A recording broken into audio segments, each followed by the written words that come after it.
आहे एमएसआरटीसी संदर्भातली।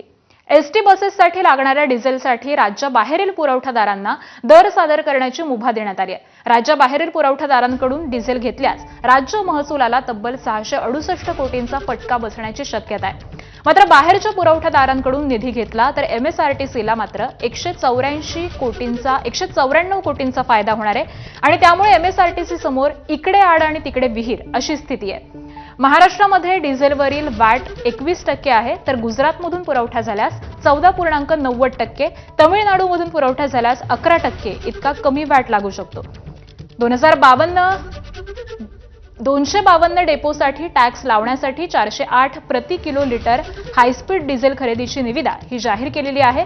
आतापर्यंत एमएसआरटीसी राज्यामधूनच 21% वॅटनुसार डिझेलची खरेदी करून ती राज्यातील एसटीमध्ये वापरत होती आणि यामुळे राज्यातील महसूल विभागाला फायदा जरी होत असला तरी एमएसआरटीसीला त्याचा तोटा होत होता आणि त्यामुळे यंदा एमएसआरटीसीने इतर राज्यातील कंपन्यांकडून देखील डिझेल खरेदीसाठी निविदा या मागवलेल्या आहेत।